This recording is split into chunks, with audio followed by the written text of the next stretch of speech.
আসসালামু আলাইকুম। লিটন কুমার দাস টেস্টে ভালো, টি-20তে ভালো, কিন্তু ওয়ান ডেতে ভালো না, এই প্রশ্নটা অনেকেই করছেন। একদম যুক্তিসঙ্গত একটা প্রশ্নের জায়গা।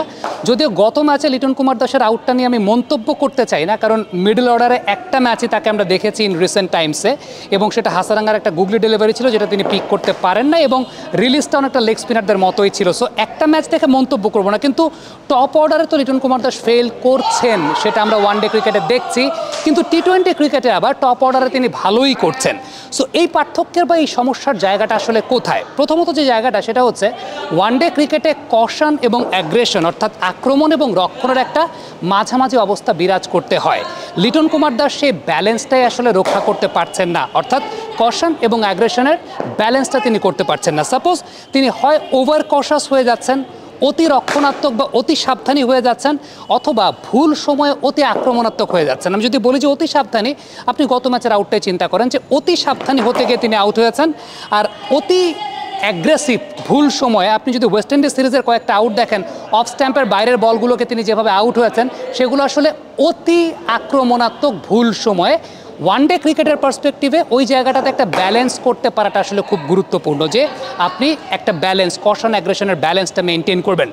দ্বিতীয়ত যে বিষয়টা আমার কাছে মনে হয় সেটা হচ্ছে ওয়ান ডে ক্রিকেটে লিটন কুমার দাস তার রোল সম্পর্কে ক্ল্যারিটি নাই, অর্থাৎ lack of clarity about his roles, যে ওয়ান ডে ক্রিকেটে তিনি আসলে কোন রোলে ব্যাটিং করবেন। আমি কনফিউশনের জায়গাটা একটু বলি, সেটা হচ্ছে ধরেন 4 নাম্বার স্টাম্পের বা 5 নাম্বার স্টাম্পের একটা বল টি-20 ক্রিকেটে লিটন কুমার দাস জানেন তার রোলটা এই মুহূর্তে মারতে হবে, এটা লিটন জানেন। টি-20 ক্রিকেটে তাকে মারতে হবে, তিনি তার রোল সম্পর্কে ক্লিয়ার, তিনি জোরের সঙ্গে একটা স্ল্যাশ করে ফেলেন। টেস্ট ক্রিকেটে 5 নাম্বার স্টাম্পের বল লিটন জানেন ছাড়তে হবে, he has ample amount of time, তিনি সেটাকে ছেড়ে দেন। ওয়ান ডে ক্রিকেটে এই জোরের সঙ্গে স্ল্যাশ করা আর ছাড়া দুটার মাঝামাঝি কিছু একটা করতে গিয়ে ব্যাটটা পেতে দেন, আউটসাইড এজ হন। This is the problem. অর্থাৎ ওয়ান ডে ক্রিকেটে আসলে লিটনের রোলটা কি হবে, সেই রোল সম্পর্কে লিটনের ক্ল্যারিটি নাই, এবং নাই দেখে দুইটাকে ব্যালেন্স করতে গিয়ে আসলে তিনি অদ্ভুত রকমের আউট হওয়া হচ্ছেন। This is the problem. আপনি একটা বিষয় একটু চিন্তা করে দেখেন, বিরাট কোহলি কিন্তু একই প্যাটার্নে ওয়ান ডেও খেলেন, একই প্যাটার্নে টি-20ও খেলেন। মানে ওয়ান ডেটাও তিনি যদি 60 রান করেন সেখানে 46টা সিঙ্গেল থাকে, টি-20ও তিনি যদি 60 রান করেন সেখানে 46টা বা 42টা সিঙ্গেল থাকে।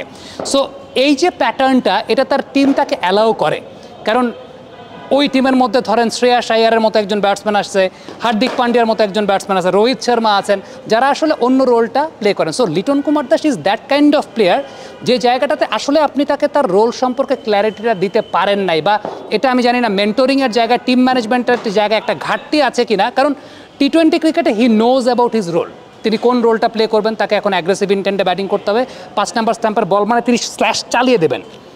টেস্ট ক্রিকেটে তিনি সেই বলটাকে ছাড়বেন। এখন ওয়ান ডে ফরম্যাটে তিনি না চালান, না ছাড়েন, মাঝামাঝি কিছু একটা করতে গিয়ে যেটার স্কিল সেট আপ তিনি আসলে ওইভাবে বিল্ড আপ করতে পারছেন না বা পারেন নাই, তিনি দেখা যায় একটা আউটসাইড এজ হয়ে যাচ্ছেন। So it has been the problem for Liton Kumar Das in ODI cricket, যেটা আমার কাছে ব্যক্তিগতভাবে মনে হয়, কারণ ওই অনুযায়ী আপনার স্কিল সেটটা গ্রো করাটা আসলে খুব গুরুত্বপূর্ণ, যেটা লিটনের ক্ষেত্রে সামহাও ওই জিনিসটা হয় না। অনেক প্লেয়ারদের ক্ষেত্রেও সমস্যা। আপনি যদি বেন স্টোকসের কথা চিন্তা করেন, বেন স্টোকস কিন্তু ওয়ান ডে ফরম্যাট থেকে রিটায়ারমেন্টেই গিয়েছিলেন। কারণটা হচ্ছে এই যে কনফিউজিং সিনারিওর জায়গাটা, যে একজন প্লেয়ারের যে আসলে আমার রোলটা কী হবে ফরম্যাট ওয়াইজ, ওইটার ব্যাপারে ক্ল্যারিটির জায়গাটা অনেক প্লেয়ার নিজেরা বুঝতে পারেন না, অনেক প্লেয়ারকে টিম থেকে আসলে ওই ইনস্ট্রাকশনগুলো দেওয়া হয় না। সো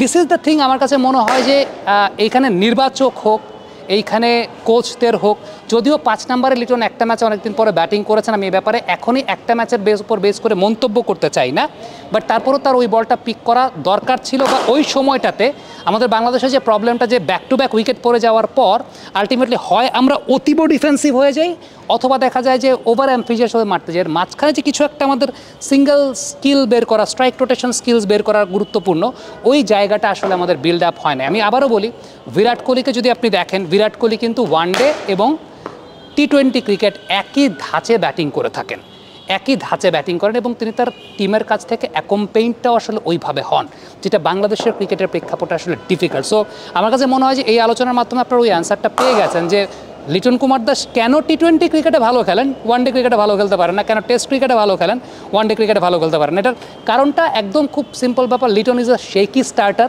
টি-20 ক্রিকেটে তিনি জানেন তাকে মারতে হবে, তিনি খেলে দেন। টেস্ট ক্রিকেটে ওই শেকিনেসটা কাটানোর জন্য বলটাকে ছেড়ে দেন। ওয়ানডে ক্রিকেটে তিনি কনফিউজ থাকেন, কী করব, মানে কী করবো ওইটা কনফিউজ থাকতে ওই যে শেকিনেসটা, তখন ওই বলটাকে ধরতে গিয়ে দেখা যায় আউটসাইড এজ হয়ে যাচ্ছেন, সুইং হ্যান্ডেল করতে পারছেন না। যদিও মিডল অর্ডারের ব্যাপারটা নিয়ে আমি এখনই মন্তব্য করতে চাই না, সেটা মনে হয় আরও কয়েকটা ম্যাচ দেখার পরে বলতে হবে। বাট এইখানে সিলেক্টরদের এবং টিম ম্যানেজমেন্টের একটা ভূমিকার জায়গা আছে। একটা বিষয় হচ্ছে যে আপনি আসলে কোন প্লেয়ারকে তার কমফোর্ট জোন অনুযায়ী কোন ফরম্যাট খেলাবেন, সেটা যেমন একটা বিষয়, ঠিক তেমনিভাবে কোচিং প্যানেলে যারা আছেন তাদের একটা চিন্তার জায়গা আছে যে আসলে ওই ফরম্যাটে তার রোলটা কি তাকে ক্ল্যারিফাই করে দেয়া, যেটা আমার কাছে ব্যক্তিগতভাবে মনে হয় যে বাংলাদেশ টিমে লিটনের জন্য ওইভাবে সেট করা আসলে হয় নাই, বা হলে আমরা দেখতে পেতাম। কমেন্ট বক্সে আপনাদের মন্তব্য মতামত জানতে চাই।